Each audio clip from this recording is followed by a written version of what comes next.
It's time to take command with former NFL tight end Logan Paulsen and former Commanders beat reporter Craig Hoffman. What's up? What's happening? Welcome in to Take Command podcast. That is Logan Paulsen. I am Craig Hoffman.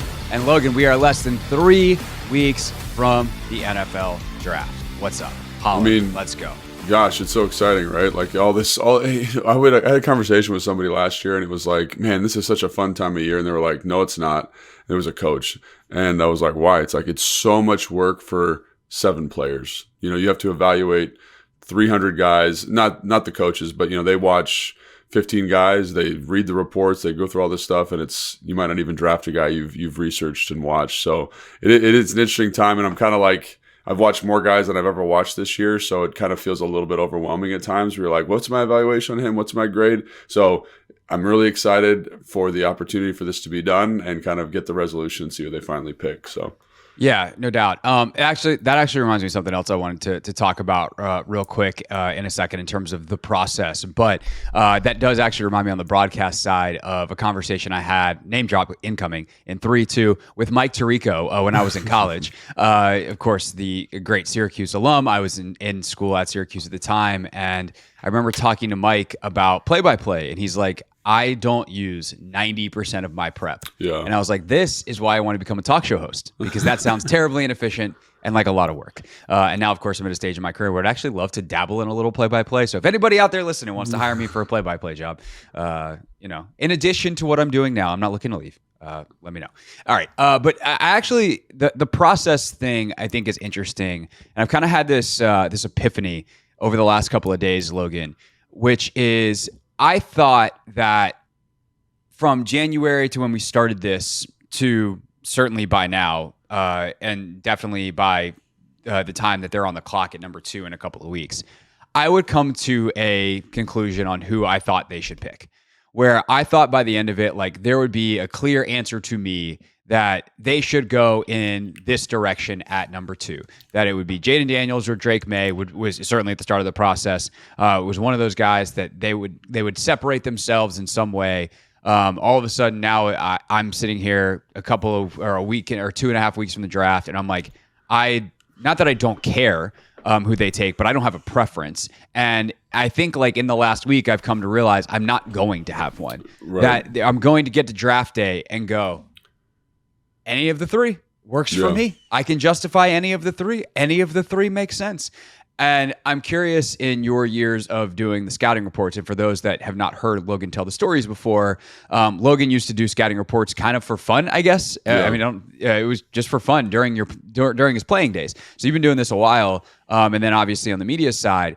Can you ever remember something quite like this where you just kind of get to the end, and if you were on a team, you'd be like, guys, I really don't know here. It's not that you need more time. It's just there doesn't seem to be a lot of separation. Well, I think that is the crux of evaluation. Like I was talking to one of my really good friends last night, and he's a great evaluator, and I really respect his opinion. And like I know before we even talk, like which guys he's going to like and which guys he's not going to like. Like I just, you know what I'm saying? Like I know stylistically who he's going to prefer.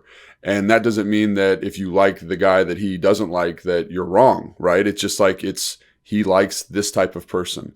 I like this type of person. And that's part of the evaluation process. It's incredibly subjective. And so, yeah, there's times where you're like, flip a coin. I don't really care because they're about the same. It really depends on whether the coach can get them better. Like I was thinking I was doing something with Amarius Mims last night, and like I was watching some film going through his 7 games, and, the film's excellent, but there's still a little bit of development there. And he's got to go to a situation where, there's some stuff about him, kind of like his work ethic, his maturity, all this stuff starting to kind of come out through the process. And you're like, he's got to go to the right spot, like he kind of reminds me a little bit of like DeJuan Jones last year. Like the talent's undeniable, but the situation, the landing spot's so important. So some teams, and I'm just speaking like I don't know this for a fact, will probably have Amarius Mims off their board for those personality concerns. Not that he's a bad guy, but just like we just cannot tolerate someone who's not going to be a self-starter.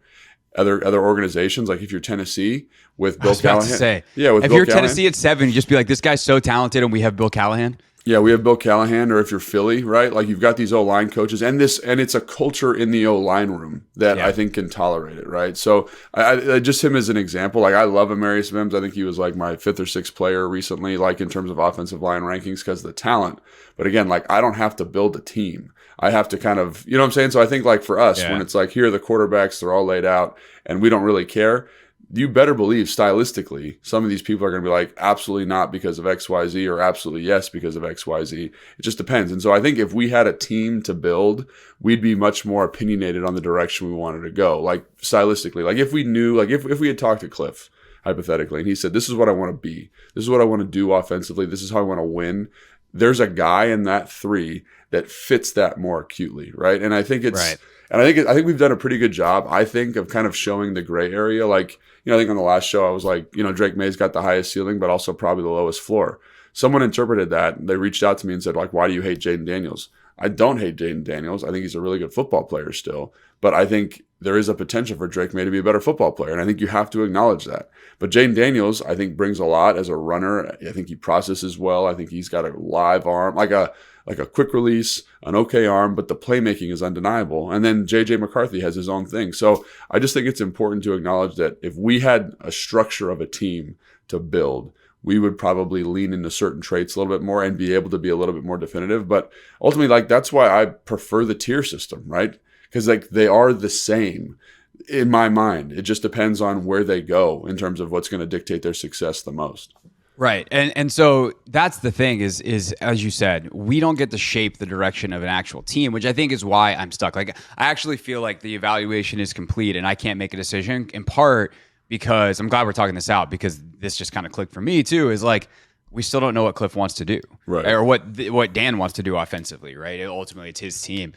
He's hired Cliff for now, and if things go great, maybe Cliff's getting a head coaching job in a couple years, whatever. As you've talked about, Cliff's offense evolved a lot in Arizona and looked very Shanahan-esque by the end. And like, if that's the case, then is there a desire to go in the JJ McCarthy direction, for instance, because a lot of people think he's the best fit in a West Coast system. If they want to be super vertical down the field, you'd think it'd be one of the guys with the stronger arms like a Drake Maye, but actually Jayden Daniels throws the best deep ball and has the best touch of the group. So like it's so hard and convoluted because we don't actually know, like, are we trying to fit a square peg in a round hole, or is the peg or is the hole actually square too? Like we actually don't know the way we're sitting here right now.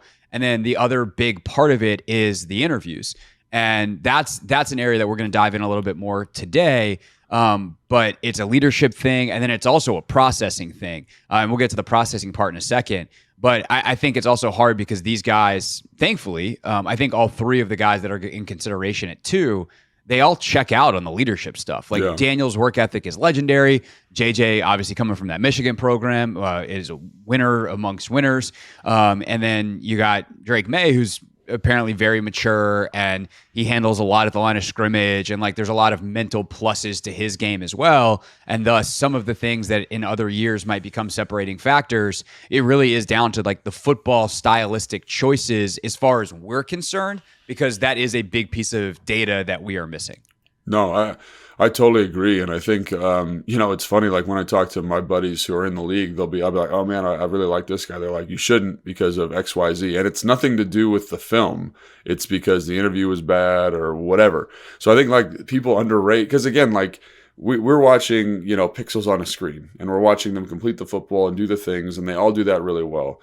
But it's so easy. And I've mentioned this a bunch of times. I'm just going to keep reiterating it because I think it's this important. If I don't really like you, I don't care how good you are, I'm not going to invest in you. Like I've been in places where, they've drafted a tight end or they've drafted a receiver that has some ability, but you can tell the receiver coach was not included in the decision or doesn't like what the guy brings, like he just wasn't invested in the pick, and the guy doesn't develop. And that's a little bit on the player, but it's also on the coach. Like if I'm involved in you and I like you and I'm invested in you and I want you to get better, I'm going to push harder to make that happen. I'm going to stay. Like I was talking to one of my tight end coach buddies at the Common. He's like, oh yeah, we had a 1st round pick and he was having a hard time picking it up. And I would stay with him for 2 hours every day after meetings had ended. So from 4 to 6:30, I would stay with him and we would review game plan. Not one day a week, every day. And I remember that player very vividly because he was a first-round player, and he was incredibly productive for the first 2 years while he was under this guy. That guy left. They brought a new guy in, and his production really dipped. But that staff and he was invested in that player, and they made it go. And I think like that's what ultimately I think is happening right now is you got to find the person of these 3 guys, or actually of the 5 guys, like Penix. I'll put Nix and Penix in here also too, that you like the most, you think you can get better, and you think is going to execute your offense at a high level. And that's not from the film necessarily. That's from me meeting you at the Senior Bowl, at the Combine, on the 30 visit, at the pro day. Like that's when that stuff happens. That's me talking to your coaches. Like that's why this period before the draft is so incredibly important. Let me ask you one other scouting thing, your take, your buddies' takes, all the things, because I heard DJ talking about this with Mina Kimes the other day, Daniel Jeremiah, specifically about Penix, and I've kind of been thinking about it ever since.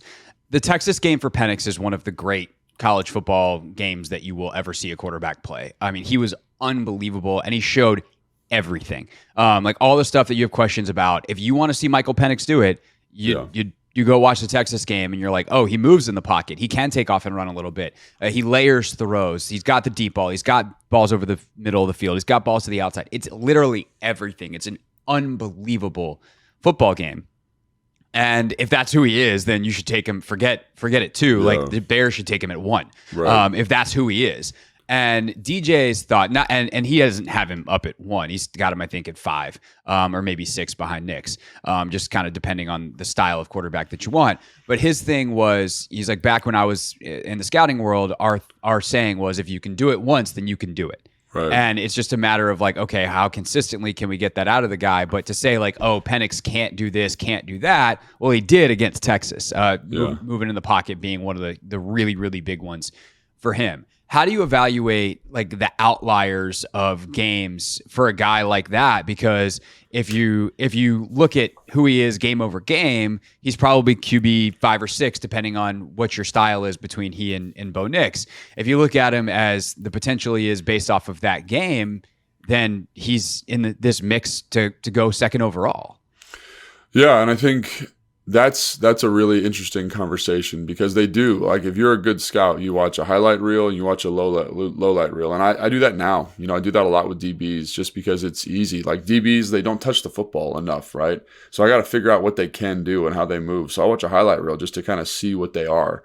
And I think it's very helpful because you're like, well, this is the guy's ceiling as of right now. And so when you watch that Texas game, I think, like you said, like there's a lot of really good stuff there. And I don't think we should diminish Penix's career because it was very good throughout. I mean, that's one game that was a big stage for him. But I mean, he threw for over 4,000 yards. Like, dude is a really good football player. Yeah. I think the thing about the Texas game is while you see kind of the best version of him, just Michael Penix as an example, right? While you see the best version of him, you also see the issues that I have with him, right? Kind of this, like, it's not a super smooth movement in the pocket. Like, he's missing throws he probably should hit just because he's not good with his fundamentals and his feet. Like, he hits a lot of throws and he does some dramatic stuff. His arms live, like, that's also there. But there's still underlying all the problems that you see with him. So even at his best, he's going to have some of these issues, which are going to lead to some inaccuracies, right? It's kind of some of the same things we got going on with Drake Maye, right? It's like the technical foundation that you're throwing the football from and the technical foundation you're playing the position with are going to lead to some misses. Now, can you get that cleaned up? And I think people would look to that game and say, yes, because he played a pretty clean game that game and it was pretty on. But I just think that's the important thing is like, yeah, the ceiling's important. But and I think this is where you see coaches and scouts kind of get on different pages a little bit because coaches, like, it's interesting. Like, I was talking to one of my coaching friends a couple weeks ago, and he was like, "This is my top 5 O linemen," and that it would shock you, quite frankly, if like it was people that like you're like, "What? That guy's your number 1 guy," and he's like the 5th or 6th guy on public boards, and you're like, "Wow, okay." But I get it because they believe that player is more likely to get there because of the interview process, because of the tenacity, because of the toughness. And I think that's where you see coaches as they get into the process, which is, last week, the week prior, maybe the last 3 weeks, they value different stuff than scouts. And so, like, while the ceiling's really high, it's my job as a coach to be like, can I get this guy to do that all the time? And if I don't think so, I'm going to say that in the meeting and be like, no, while this is really good stuff, this is not our guy for us. And there's legendary stories of coaches going into the scouting rooms and ripping up names and throwing papers because they're like, we do not want this guy in the program. And I think it's just people are coming at it from different perspectives. Some people are saying, hey, this is the ceiling, which as a scout you should do. But as a coach, it's my job to say, how realistic is it that we get there? And I think that's where you get this kind of difference in philosophy. And I think it's important to acknowledge that as well. Like Daniel Jeremiah is a scout. But as a coach, like not me personally, but as coaches that I've talked to, like what is the likelihood that Penix, who's a 6-year player, changes and cleans up some of this technical stuff and can get it done? So that's where you get the discrepancy. And one's very optimistic, one's a little bit more realistic. And I think you get that's why the division at this time of year is so interesting. Yeah, and then you get the medical staff that's like, "Hey guys, he's 24 with bad knees. Yeah. Let's not." And so that's obviously the biggest thing for him is like by the time you get to your second contract, if you're almost 30 and have bad knees, like that is not necessarily someone you want to spend a top 10 pick on, even if purely on the tape without a resume. That he's pushing that kind of film. Don't forget, coming up later this week on Take Command, Mina Kimes is going to join us. I don't know if we even announced that on the show yet. Have we even said that on this show? I don't think we did. I think I said it on the radio show. Surprise! Mina Kimes is going to join us on the next episode of Take Command. And then early next week, Dane Brugler from The Athletic. Dane's releasing The Beast, as it's called, their 400-page draft guide. So that is going to be out, I believe, Wednesday is when that launches, and Dane is going to spend some time with us on the Monday show. We're actually going to publish that. We're full transparency. We're recording it Friday morning, and then we will be out first thing Monday morning. So excited for that. So make sure you are subscribed to Take Command so you do not miss an episode. With Mina coming up later this week, we're gonna do a mock draft, and we're gonna do it in the style that she does on her show, the War Room mock draft, which means, Logan, I have a lot of prep to do, or actually, we might have a lot of prep to do. I know what we're doing in terms of the final product. I don't know exactly how we're doing it yet, but that's an off-air conversation. But we're gonna have 2 players, and Mina's gonna have to pick between the 2. So we will do that coming up later this week with Mina Kimes. Next, though, let's dive into one of the biggest questions we keep getting on these quarterbacks, which is what about the processing speed when it comes to, and the processing ability of these players? How do you judge that on tape, and who comes out ahead between JJ McCarthy, Drake Maye, and Jayden Daniels? That's next on Take Command.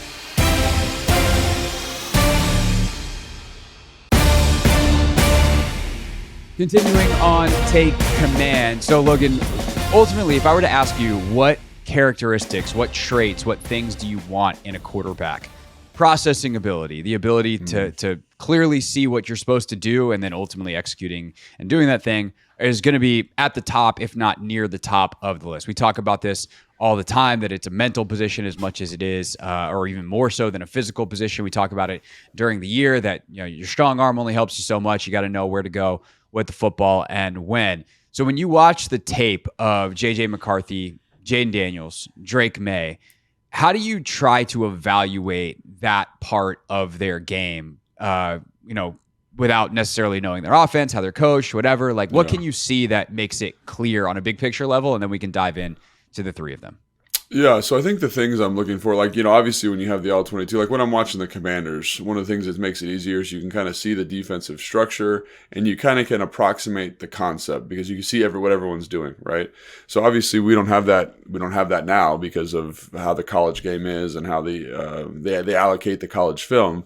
But one of the things that I try to do now is I just try to look at this. I try to look at when they get to the top of their drop, are they in rhythm with the concept? So that's like a really easy one to do because you just watch them drop back. If they're patting the football, if they're kind of shuffling their feet, they're not seeing it, they're not digesting what the defense is presenting. So that's kind of a really good, to use a saying you use all the time, like canary in the coal mine. If it's off timing, they haven't seen it very well. They're not processing what the defense is doing really well.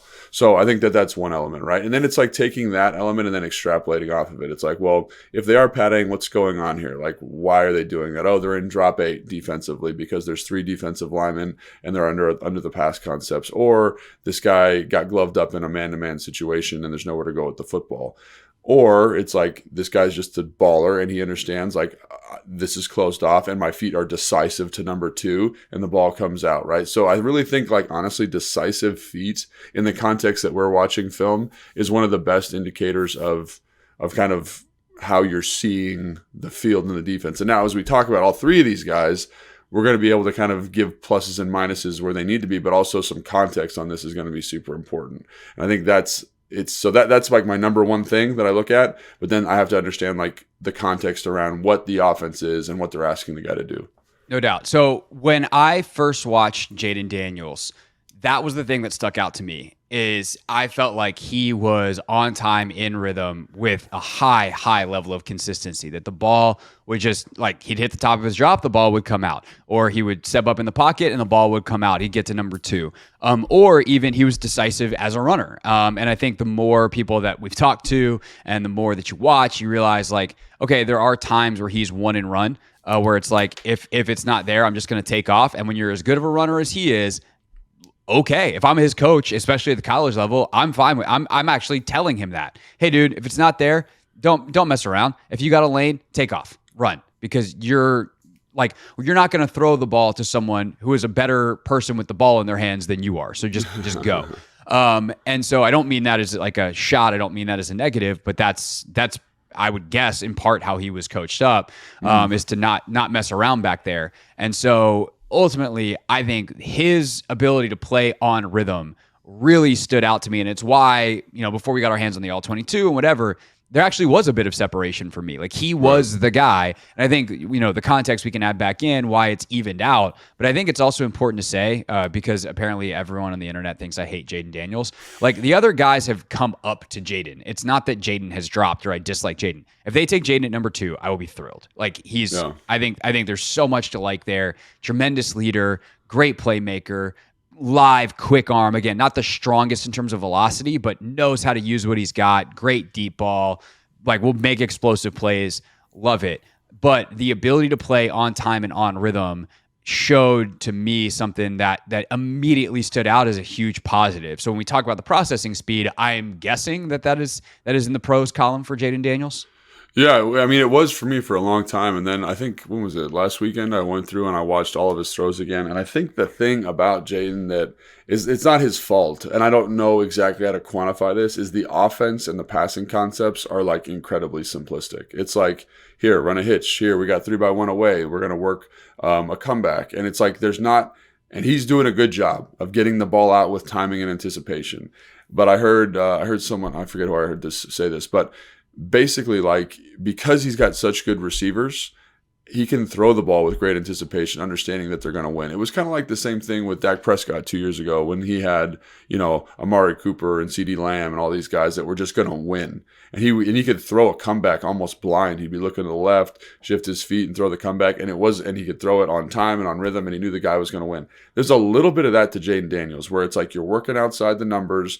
And if we're working over the middle of the field, this is not all the time, but it's like a crossing route late where everything's been cleared out. There's a guy wide open. You hit him in stride. So great job with the ball placement. Great job with the accuracy. Like there's sometimes where you're watching Drake Maye where he doesn't hit those throws because his fundamentals aren't right. So you got to give credit where credit's due. He's hitting the throws he's supposed to hit, but there's just an ease to the offense from an intellectual standpoint that is very, very high. Like it's very easy for him. So like that's where it's like the processing is really good. He's getting the ball out. The timing's excellent. He's hitting these, like there's a couple deep kind of digs he's hitting. Great.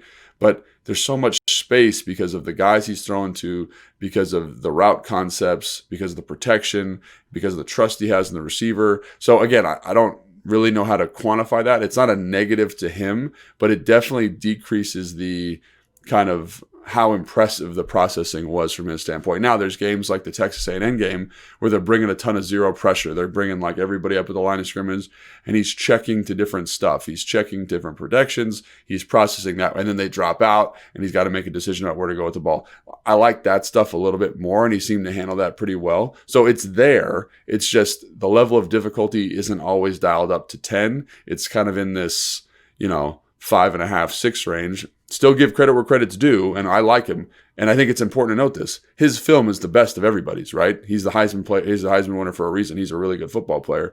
But the level of difficulty on some of that processing is hard for me because there's not NFL level difficulty all the time, and it's kind of rare in his tape actually. So yeah, so one, you can only take the test that's in front of you, and yes. so that's immediately what people are going to say is like, well, what was he supposed to do? And it's like he did exactly what he's supposed to do, but that doesn't mean that he all of a sudden like that the other context of that you ignore and you just throw it out and be like, well, I guess we have to take him number 2 then. Like, no, you have to try to project that forward as much as possible. But in that projection, here would be my question is we know that like Lamar Jackson faces simpler defenses because they are scared like crazy that he is going to run.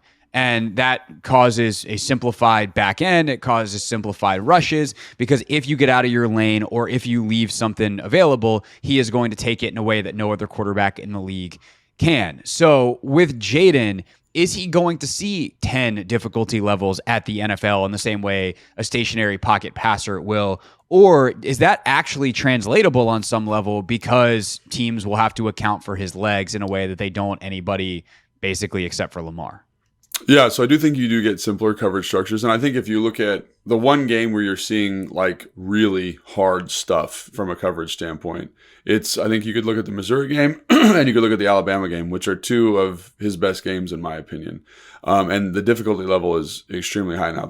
Now the pass concepts are still relatively low, but he has to do a lot of kind of internal processing in that game. And I think he shows an ability to kind of take a step forward, right? Because I think to your point, like you're going to see simpler coverage structures or going to see more consistent coverage structures because what he can do with his legs, right? I think that's important to acknowledge. But also, I think he's shown an ability to, in the Alabama game, in the Missouri game, to kind of be like, yes, no, it's too muddy, I don't like it, and then the playmaking ability takes over. And I think that type of stuff gives me a lot of confidence from a processing standpoint because you're like, here's a dude against maybe the best defense in college football, probably Michigan, but maybe second best defense in college football in Alabama.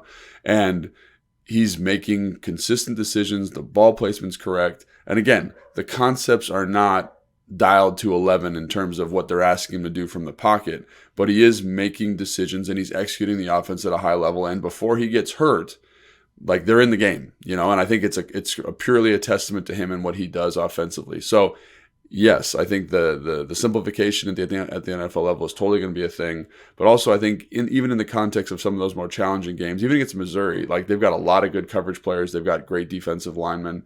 They bring different pressure packages. It's a complicated defense, and he handles those pretty well. And so I think like that again is a testament to him. Again, the simplicity of the offense is very glaring, but I think he's still making good decisions. Again, and if you watch like Michael Penix versus Michigan, which is a Alabama kind of defense, they don't even look like they're in the same park in terms of how they're processing that stuff. So yeah.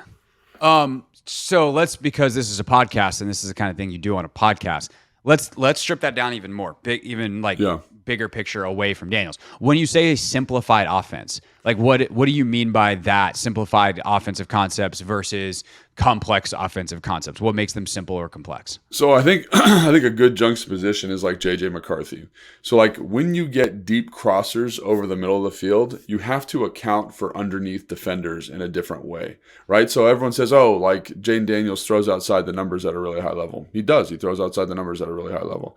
It's easier because there's less people in the picture, right? There's a corner out there. There's maybe a underneath hook player, flat player, and then there's a safety. So there's kind of a 3-person thing that you have to look at. So if the hook player's in the way, I'm going to throw the check down. If he kind of sits with that underneath coverage, I'm going to throw the comeback, right? And if the formation is formationed in a way, I can just throw the comeback and not even think twice about it because that hook player actually has to push to the 3-by-1 side or push to the back, whatever it is.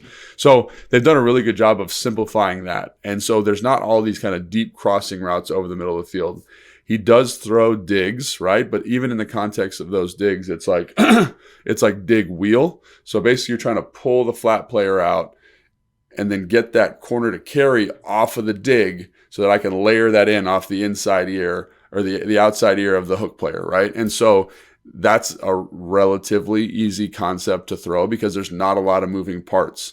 Whereas with like JJ, and again, like he has thrown stuff like that. So what game was that? That was, again, in the Missouri game. They're running like Y high cross, and they're running the deep crosser, and the guy's running a post on the outside. He reads it out and he throws the post. So I'm not to say that there's no throws like this on tape for him, Sure. but they're just not at the same frequency at like JJ McCarthy. Like when you watch his all cut up, it's like every throw is like that. It's like deep crosser. We got drive. Drive is kind of, in my opinion, a nightmare to read for a quarterback because we got a crosser coming from right to left. We got a dig coming from left to right. We got a back going, checking out to the right to kind of make this triangle. I have to be able to read the safeties. I have to read all the underneath hook players, and I have to be able to make this throw on time.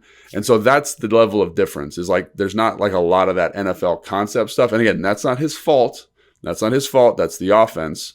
But it does give you questions about his processing is great in these certain situations, but they don't run. It's like I feel like they probably run. And I talked to a couple of people in the NFL about this. They probably run 5 to 10 pass concepts, and they're just really good at them. Like I was talking about Brian Thomas Jr., and they're like, oh, yeah, he runs 8 routes. And you're like, that's it. That's all he runs all season long, 8 routes. And that's a really kind of low route volume, for a receiver. Yeah. And I think that speaks to what the offense is there. So, again, how do you extrapolate that out? And it's a data point because he's handling it really well. Jayden Daniels is handling it really, really well. But there's a level of simplicity here that we need to acknowledge. So the last part of this from a question standpoint before we get to Maye and McCarthy and kind of their processing abilities is, if I'm Cliff, can I go to Dan and Adam and be like, I can install an offense that's similar enough that I think we could get major production? Because you don't get bonus points for complexity, right? At the end of the day, there's a scoreboard in the NFL. It's not a bunch of judges sitting at the side giving you a score based off your execution times a preset difficulty like they do in gymnastics or figure skating at the Olympics, right? It is, do you score or not? And so could you design an offense that is simple in the same way that LSU's was, but that is still just as productive at the NFL level? Yeah, I think that's a great question. I know a lot of coaches, like, when I'm an offensive coordinator, that's all I think about is how do I make this as simple as possible? Like, that's all you think about. Because, like, if it's easier for the quarterback, the offense is more likely to go, right? The problem is, like, you need to have enough good football players to make sure that works. And so one thing I will say about Cliff when I watched him in Arizona is I was really impressed with how he was able to manufacture opportunities. So if you can manufacture 5 explosive plays, like, you're doing pretty good as an offensive coordinator. And I feel like Cliff, depending on the game, is between like 5 and 8, which is pretty good. Like pretty good opportunity. And then I also thought he did a pretty good job of giving a quarterback a nice, clean pre-snap. I think we've talked about the 3-by-1 stuff where it's like, if you like the matchup to the 1, take it. If this concept is good, take it. Like, just giving him clean opportunities. And so I do think one of the elements of the air raid and one of the elements of Cliff's offense is just in general is I do think he does a good job of kind of simplifying it for the quarterback. And one of the reasons he's had success with all these different college players, some NFL guys, is because I think he understands that principle at a high level, probably because he played the position. I haven't talked to him about it, but I would assume that's why.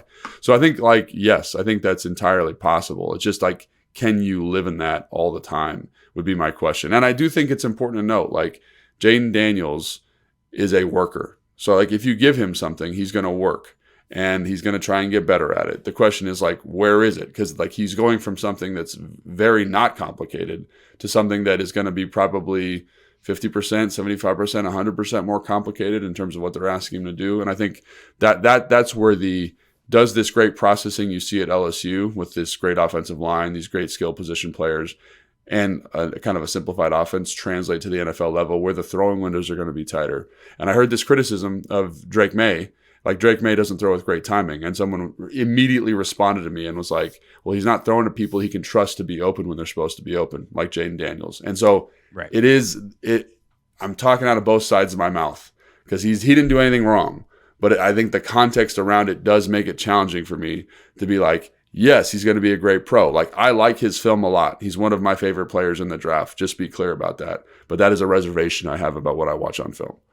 Right. It's a projection game, and that's why this is so bleeping hard.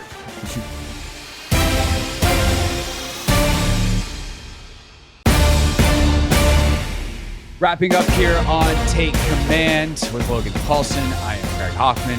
So that's Jayden Daniels. Let's get to Maye and McCarthy. Let's start with Drake Maye because it's the antithesis in a lot of ways. You do not have the trust level. You do not have the you're never plus in terms of the talent around you compared to what you're playing against, because this is another part of this evaluation that we can touch on here with Drake is even though Jayden Daniels played against better defenses, he always had the better talent. Like he was playing almost in an NFL offense against an SEC defense from a talent standpoint, where Drake Maye was playing on a bad ACC offense against ACC defenses. So yes, SEC defenses greater than sign, ACC defenses, but the relative talent that you're playing with versus against, Jayden had it easier, which to me isn't even a shot at Jayden. And people then to be like, oh, well, how are you going to hold that against Jayden? To me, it's just an explainer for some of the difficulties that Drake Maye had. But he did have them. He did have those spots on his tape where the footwork is all over the place, and he didn't overcome some of those circumstances. So how do you try to make sense of, hey, it's there sometimes, and there's all these reasons that make sense that it's not there the others, but at the end of the day, the results are the results. Yeah, and he's really tough to watch because again, like he's like the ultimate tease, like he'll show you something that is only he can really do in the class, right? And like I've mentioned this a million times, and I encourage everyone to go do this. Watch his big time throws. There's a cut up of it online, and it's just like these are NFL throws, these are NFL windows, this is NFL timing. And I want to retract that timing element a little bit because it's not always timing. He's got this like playmaking moxie, like very Favrean in that kind of way, right? Where everyone says like, Caleb Williams does this great job of being a creator at the position, and I think Drake Maye does it the second best in the class. The problem is Caleb, when you watch him, he's so consistent with his feet. He's so consistent with his timing, like on the easy stuff. Like he gets on base, and he shows you ability to consistently just get on base. And that's why he's going to be the first pick in the draft, right? Because he can create, he's got a tremendous arm, but he also can do the easy stuff with relative consistency. And then you look at Drake Maye, and the high stuff is high. But and you've watched a ton of Drake Maye film, and you can attest to this. Like, it's maddening to me when you miss a 5-yard out and the guy's wide open, and you turf it, and it's a bad miss. Like, I understand you throw it a little bit arm, and the guy accelerates and can't quite get it. I get it. But when you throw the ball over the dude's head, when you turf the football, when we're missing throws, or we got a slant and we throw it high, guys to jump up and get it, and there's like running room, in like cover 2, like get through there and get going. Like, that stuff is maddening to me when you watch it, because at the NFL level, like, I think Kirk Cousins is a great example. Like, Kirk does not miss layups. He takes layups. He takes what the defense is giving him, and he makes you pay. If you cannot do that at a fundamental level, I have a lot of reservation. The high stuff is great. Like, I love it because that ultimately, like, those are money downs. That's third down. That's red zone. That's backed up. That's when you got to make a big play. That's what you need to see.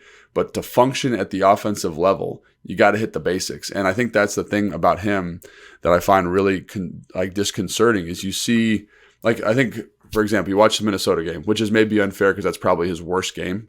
But like he's feeling pressure that's not there. Remember the pat thing I was telling you about?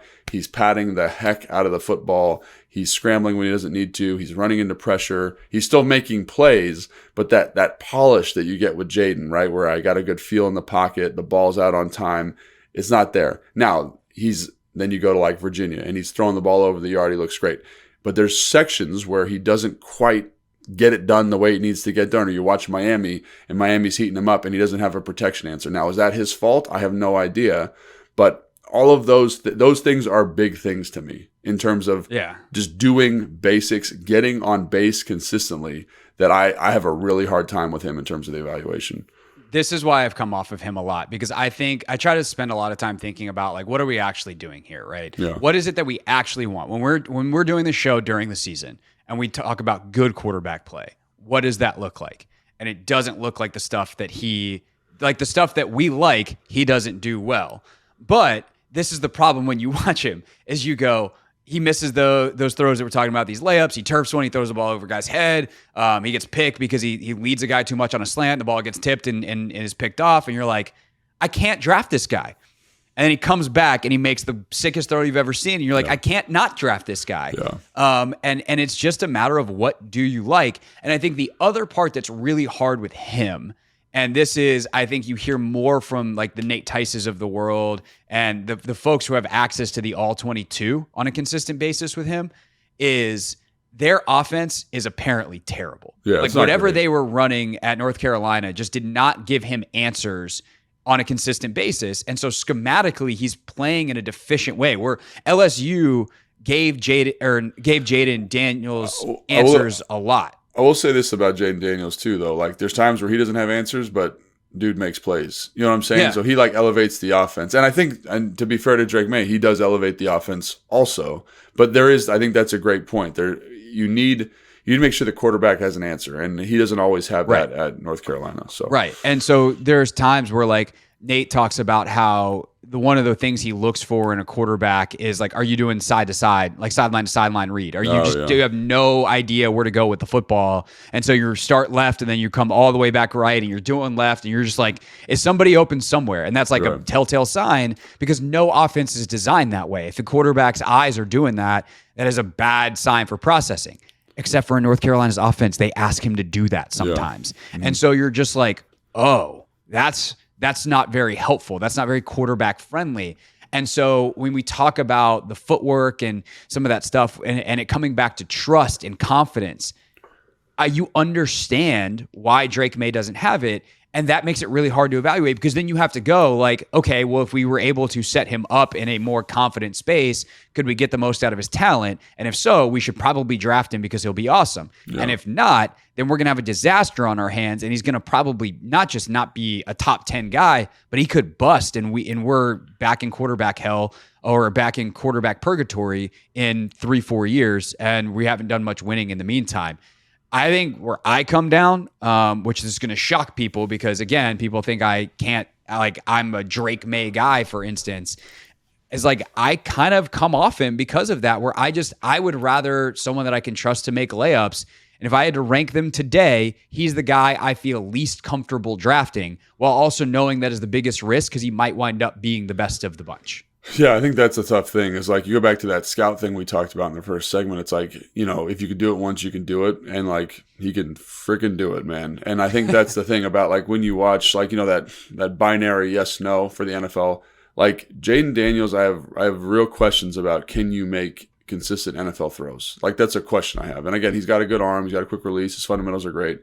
But Drake Maye, I don't have that same question because of his ability to kind of like laser stuff in there, find the position for the football, like small windows, tight windows. And again, this is encompassing all the baggage we just talked about with him, the long kind of languid release, like the more space in the pocket required to throw the football. That's all there. But the NFL throws that he does make are incredible. And you're kind of like, he can do that. And he's going to be asked to do that at the next level. And so that's a yes for him. And it's a maybe for Jayden. And that's where this gets so confusing, because everything else with Jayden is better.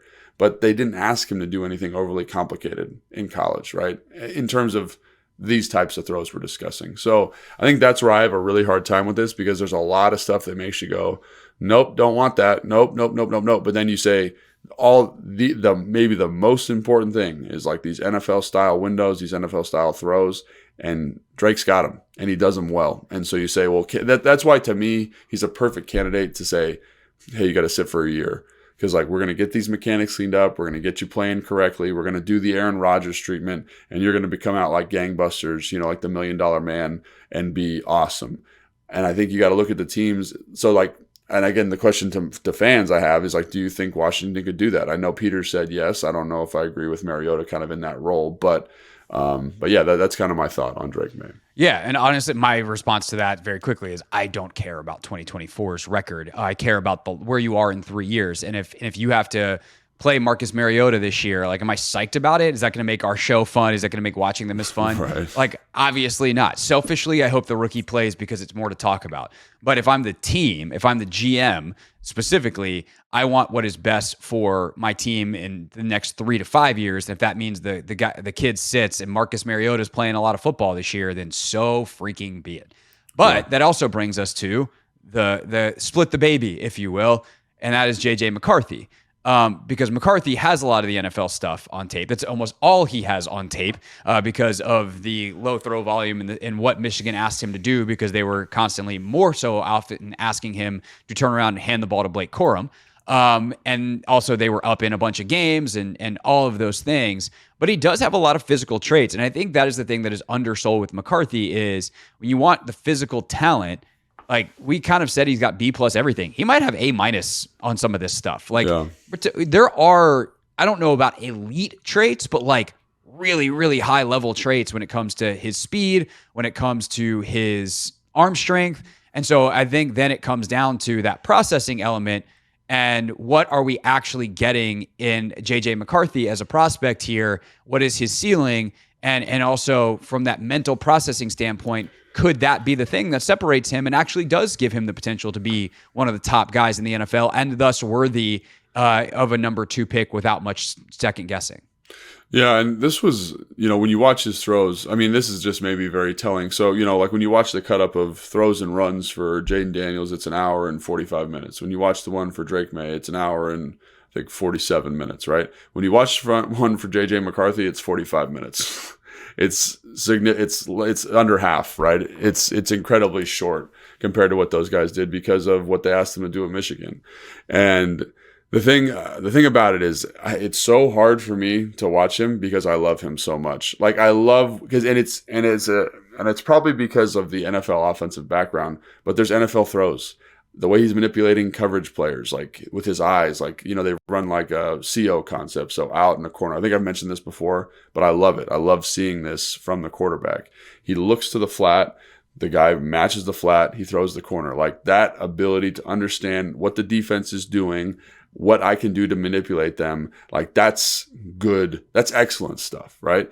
Like the throw that he made against Alabama where it's like they're running drive and the guy's crossing the field, the tight end's running a dig, and he throws it right, like literally right at the middle linebacker's face. And the middle linebacker matches the drive route because he should. As the quarterback that's supposed to happen.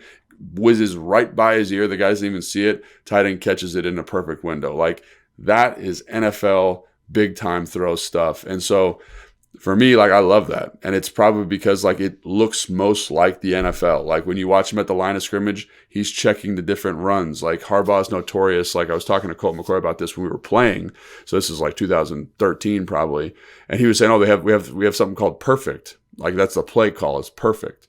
And what it is it's 4 runs and the quarterback has to get you in the right run based on front and coverage. And so like you got to be a smart son of a gun to execute that offense. And you can see there's times where he's at the line of scrimmage getting people locked in. And so, his tests, you talk about giving the test that was given you, his test definitely was probably the most conducive to NFL football. It's like the most translatable. And then when you watch him run, like I think he's a better athlete than Drake Maye. I think he's more dynamic. I think he's got a natural playmaking ability. I forget what game it was.